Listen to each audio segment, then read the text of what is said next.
பிஜேபியோட கூட்டணி. 1999ஆம் ஆண்டு மறுபடியும் பிஜேபியோட கூட்டணியில் மத்திய அமைச்சராக முரசில் மாறன் வரார். அவங்க ரொம்ப நெருங்கிய சொந்தக்காரர். அதுக்கப்புறம் 2004 மீண்டும் காங்கிரஸ் கூட்டணி, அந்த கூட்டணிக்கு போறாங்க. அங்க ஆட்சி பொறுப்பில் யார் வரா? தனது மருமகன், தொடர்ந்து மகன், அப்புறம் மந்திரி பதவி, மகளுக்கு ராஜ்யசபா. சிந்தித்து பார்க்க வேண்டும். அதன் பிறகு உலகத்திலே மிகப்பெரிய ஊழல், 1,76,000 கோடி ஊழல், 2G ஸ்பெக்ட்ரம் ஊழல். அதில் மீண்டும் அவர்கள் வெளிநடப்பு செய்கிறார்கள். அதில் ஒரு கண்ணீர், நீலி கண்ணீர் வடிக்கிறார். இலங்கை பிரச்சனைக்கு பற்றி சொல்கிறார். இலங்கை பிரச்சனையில் மத்திய அரசு சரியாக செவிசாய்க்கவில்லை, ஆகவே நான் வெளிநடப்பு செய்கிறோம் என்று சொல்கிறார்கள். அங்கே ஈழத்திலே அனைவரும் படுகொலை செய்யப்படும் போது கருணாநிதி அவர்களே எங்கிருந்தீர்கள்? என்ன செய்து கொண்டிருந்தீர்கள்? மத்தியிலே ஆட்சி பொறுப்பில் இருந்தது யார்?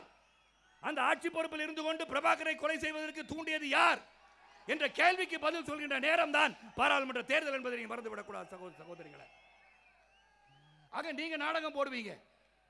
இன்னைக்கு கேட்டால் ஈழத்தமிழர்களுக்காக பரிந்துரை பண்றீங்க, பரிந்து கொண்டு பேசுகிறீர்கள். கச்சத்தீவை தாரவாய்த்து கொடுக்கும் போது யார் இருந்தா அமைச்சரா? முதலமைச்சர் இருந்தது திராவிட முன்னேற்ற கழகத்தின் தலைவர் கருணாநிதி அவர்கள். ஏன் ஒரு தீர்மானத்தை கொண்டு இருக்க வேண்டியதானே? கச்சத்தீவை தாரவாய்த்து கொடுக்க கூடாது என்று சொல்ல வேண்டியதானே? அது அரசியல் சாசனத்தில் இல்லை. ஒரு பிடி மண்ணை வெளிநாட்டவருக்கு கொடுப்பதற்கு அரசியல் சாசனத்தில் இடமில்லை. It has to be ratified in parliament. பார்லிமெண்டின் ஒப்புதல் இல்லாமல் ஒரு பிடி மண்ணை வேறு ஒரு நாட்டிற்கு கொடுப்பதே தவறு. there could be a reconsideration. மறுபடியும் மறுபரிசீலனை செய்யக்கூடிய ஒரு தீர்மானம் தான் கச்சத்தீவு தீர்மானம். அதற்காகத்தான் உறுதியாக நேர்மையாக அந்த கச்சத்தீவை மீட்டால் தான் நம்ம தமிழக மீனவர்களுக்கு சிறப்பாக இருக்கும் என்று மாண்புமிகு முதலமைச்சர் புரட்சி தலைவி அவர்கள் சிறந்த ஒரு தீர்மானத்தை சட்டமன்றத்தில் நிறைவேற்றியிருக்கிறார்கள். தமிழ் மீனவர்களுக்கும் இலங்கை மீனவர்களுக்கும் பேச்சுவார்த்தை இங்கு நடந்திருக்கிறது. பேச்சுவார்த்தை வரை கொண்டு வந்திருக்கிறார்கள். 1000 அவர்கள் கைது சென்றை கொண்டிருக்கிறார்கள். ஆகவே தான் தீர்மானம் போட்டிருக்கின்றோம் கண்டித்து. ஆக தமிழகத்திலே வருகின்ற பாராளுமன்ற தேர்தல் 40 நமதே என்று ஒரு இலக்கு, 39+1 வாங்க வேண்டிய எதற்காக அது நிர்பந்தம்? சென்டர்ல மத்தியிலே ஒரு சிறந்த ஆட்சி அமைய வேண்டும். மத்தியிலே சிறந்த ஆட்சி எதற்காக அமைய வேண்டும்? நமது மாநில அரசு புறக்கணிக்கப்படுகிறது. அது எந்த ஒரு விஷயமாக இருந்தாலும் சரி, பொருளாதார அடிப்படையிலும் சரி, எந்த ஒரு நலத்திட்டமாக இருந்தாலும் சரி, எந்த ஒரு நிதி கேட்டிருந்தாலும் கொடுப்பதாக இல்லை. ஆக அந்த பொருளாதார அடிப்படையிலே நமக்கு கேட்டதை கொடுக்க முடியாது, கேட்டதை பெற முடியாத போது மத்தியிலே ஒரு நிலையான ஆட்சி வேண்டும். மத்தியிலே தென்னகத்தை பார்த்து தென்னக மக்களும் சிறப்பாக இருக்க வேண்டும். முக்கியமாக நாம் இருக்கின்ற தமிழகம் சிறப்பாக இருக்க வேண்டும். இதையெல்லாம் சிந்தித்து பார்க்க வேண்டும் என்றால் பாரதத்திலே நிச்சயமாக 40 நமதே என்ற இலக்கை நாம் எட்டும் போதுதான் பாரத பிரதமராக மாண்புமிகு முதலமைச்சர் புரட்சி தலைவி வருவார் என்பது தெளிவாகிறது. தமிழகத்திலிருந்து ஒரு பாரத பிரதமர் உருவாகிவிட்டார் என்ற பெருமை நமக்கு வேண்டும். அந்த ஒரு பெருமை வந்திருக்கும். அதையும் கெடுத்தது யாரு? கருணாநிதி. மூப்பனார் அவர்கள் முதலமைச்சர் பிரதம மந்திரியாக ஆகுவதற்கான வாய்ப்பு இருக்கும் போது தடுத்து நிறுத்தியது யார்? ஏன்னா இவர் போயிட்டு பிரதமராக ஆயிட்டார் மூப்பனார் ஐயா அவர்கள்.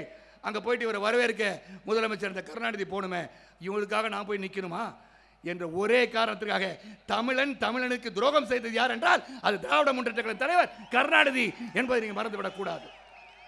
ஆக இப்போ ஒரு சூழ்நிலை வந்திருக்கிறது. நிச்சயமாக 3வது அணி என்று ஒரு உருவாகும். தமிழகத்திலே 40 நமது இலக்கை நாம் நிச்சயமாக எட்டப் போகிறோம். மாண்புமிகு முதலமைச்சர் அவர்கள் சிறந்த திட்டங்கள், தொலைநோக்கு திட்டங்கள் 2023 விஷன் 2023 சாதாரண விஷயம் அல்ல. 15 லட்சம் கோடி செலவிலே சிறந்த முறையில் தமிழகத்தை உயர்த்த வேண்டும், தமிழகத்தை முதன்மை மாநிலமாக உருவாக்க வேண்டும் என்ற எண்ணத்திலே சகோதர சகோதரிகளே சிறப்பாக செயல்படுகின்ற ஒரு முதலமைச்சர் நாம் பெற்றிருக்கின்றோம். ஆக நல்ல ஒரு முதலமைச்சர் தமிழகத்தை ஆண்டு கொண்டிருக்கும் போது தமிழக மக்கள் நாளைக்கு வாழ்வாதார அடிப்படையிலும் அவர்கள் பொருளாதார அடிப்பு உயர வேண்டும் என்றால் நிறைய விஷயம் செஞ்சிருக்காங்க. கல்விக்காக செய்திருக்காங்க, சுகாதாரம் எடுத்து சொன்னா இன்னைக்கு நேரம் பத்தாது. ஆக சிறந்த சேவைகளை மக்களை பற்றி சிந்தித்து 18 மணி நேரம் ஒருத்தர் பேசுகிறாங்க, பேசுவது தகுதியற்றவர்கள் என்று பேசிக் கொண்டிருக்கிறார்கள் என்று திருச்சி மாநாட்டிலே நான் பார்த்து கொண்டிருந்தேன். கொடநாட்டில் போயிட்டு அவங்க ஹாலிடேக்கு போயிட்டாங்கன்னு சொல்கிறார். கொடநாட்டில் போயிட்டு நீங்கள் பார்த்து அந்த இத்தம் பத்திரிகை படிக்காதவர்களாம் திராவிட முன்னேற்ற கழகத்தில் அமர்ந்து கொண்டிருக்கிறார்கள். நான் முரசிலின்ற ஒரு பத்திரிகை எல்லா செய்தியும் வராதியா? நிறையா பத்திரிகை வருது. இப்போ தமிழகத்திலே நிறைய பத்திரிகைகள், தரமான பத்திரிகைகள், பல பத்திரிகைகள் வந்து கொண்டிருக்கின்றன. சேனல் நிறையா இருக்குது, படிங்க. அங்கே உட்காந்து எவ்வளோ மீட்டிங் போட்டிருக்காங்க, எவ்வளோ கேபினட் மீட்டிங் நடக்குது, அரசு அதிகாரிகளை கூட்டு பேசுகிறார்களா இல்லையா, அமைச்சர்களை கூட்டு பேசுகிறார்களா இல்லையா, அங்கிருந்து செயல்பட்டம் நடக்கிறதா இல்லையா என்று சிந்தித்து பாருங்கள். ஏளனம் பேச மட்டும் கூடாதுங்க, உண்மை இருக்கணும். எதிலையும் உண்மை இருக்க வேண்டும். அந்த உண்மை புறமாக மக்களிடம் போய் பதிக்காதீங்க. நல்லதை பதியுங்கள்.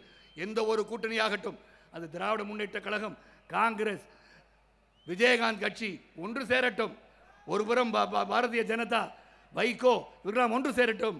எது ஒன்று சேர்ந்தாலும் நிச்சயமாக மாண்புமிகு முதலமைச்சர் அவர்கள் அமைக்கின்ற கூட்டணி 40 நமதே என்ற இலக்கை எட்டுவது நிச்சயம் என்பதை மட்டும் நான் சொல்ல முடியும்.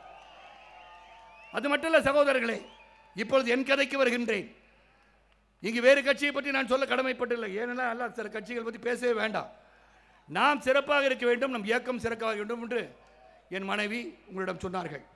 ஏன்னா அவங்க பொறுப்பை ஏற்றுக்கிட்டாங்கன்னு நினைக்கிறேன். உங்கள் முன்னாடி பொறுப்பை ஏற்றுக்கொண்டார்கள் என்றால் அவர் எழுந்து நின்று அனைவருக்கும் வணக்கம் சொன்னால் நீங்கள் தான் நமது இயக்கத்தின் மாநில மகளிர் அணி தலைவர் என்று நீங்கள் நிறுத்தப்படுகிறீர்கள். ஆமோதிருப்பவர்கள் ஆம் என்க. நன்றி. இன்று முதல் திருமதி ராதிகா சரத்குமார் அவர்கள் நமது இயக்கத்தின் மாநில மகளிர் அணி தலைவியாக நியமிக்கப்படுகிறார் என்ற பெருமையை உங்களுக்கு நான் தெரிவித்துக் கொள்கின்றேன். நன்றி. நன்றி. சமத்துவ மக்கள் கட்சி 6 ஆண்டுகளை கடந்து 7ஆம் ஆண்டில் பயணித்துக் கொண்டிருக்கின்றோம். நான் அந்த குழந்தையை பற்றி சொன்னேன். குழந்தை வளரணும், நல்லா வரணும், நல்லா புஷ்டியாக இருக்கணும் அப்படின்னா எல்லாருக்கும் ஒரு ஆசை இருக்குது. ஆசைகள் இருப்பது தவறில்லை. ஆசைகள் ஒவ்வொரு மனிதனுக்கும் இருக்கும். என்னை பார்த்தோன்னு நினைப்பாங்க, நான் சரத்குமார் வரணும், சரத்குமார் மாதிரி வரணும்னா சாதாரணமாக வந்துட முடியாது. என் வாழ்க்கையை ஒரு சில நிமிடங்களை உங்களை பகிர்ந்து கொள்கின்றேன். ஏன்னா இவ்வளோ பேர், லட்சக்கணக்கான பேர் வந்திருக்கீங்க. எதுக்காக சொல்கிறேன்னா, 1954ஆம் ஆண்டு புஷ்பலீலா ராமநாதன் என்பவர்களுக்கு நான் பிறந்தேன். 3வது பையன். முதல்ல என் அண்ணன் மறைந்த சுதர்சன் அவர்கள், அதன் பிறகு என்னுடைய சகோதரி திருமதி மல்லிகா கந்தசாமி அவர்கள், கடைக்குட்டியாக நான். எனக்கு வயசு இன்னைக்கு 59. யாருமே என்ன 25 நினச்சின்ற சூழ்நிலையில் திருக்கடையூரில் கூட்டிட்டு போய் என் கணவருக்கு இந்த ஆண்டு 60 வயசு ஆக போகிறது.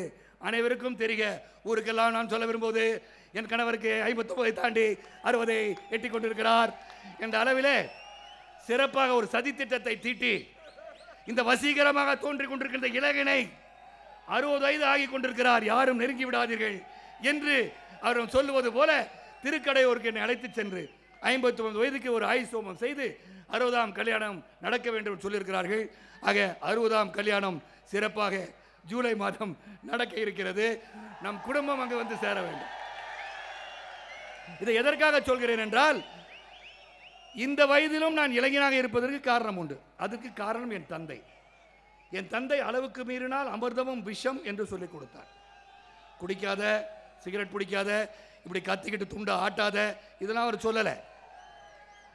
அவர் என்ன சொன்னார்? அளவுக்கு மீறினால் அமிர்தமும் விஷம் என்று சொன்னார். அதில் சிம்பிளாக சொல்லிட்டார். ரொம்ப ரொம்ப தரோபிரட் ஜென்டில்மேன். எங்கள் அப்பா பொறுத்த வரைக்கும் இன்றைக்கி நினச்சி பார்க்குறேன், அப்பா நீங்கள் எங்கே இருந்தாலும் நீங்கள் வாழணும், பையன் வாழ வைக்கணும். எதுக்கு சொல்கிறேன்னா, அவ்வளோ அழகாக என்ன வளர்த்தாரு.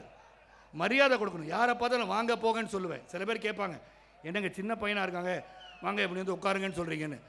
வாங்க போங்க என்று நான் கற்றுக்கொண்டது என் தந்தையிடம் கற்றுக்கொண்டேன்.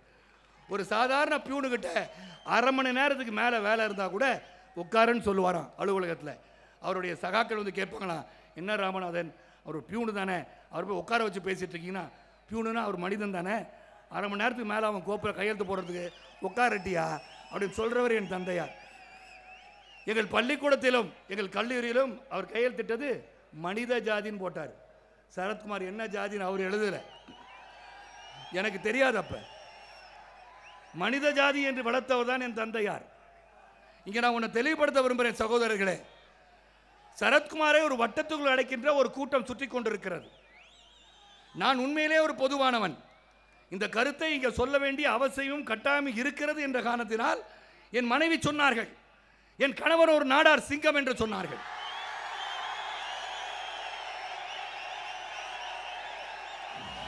தாம்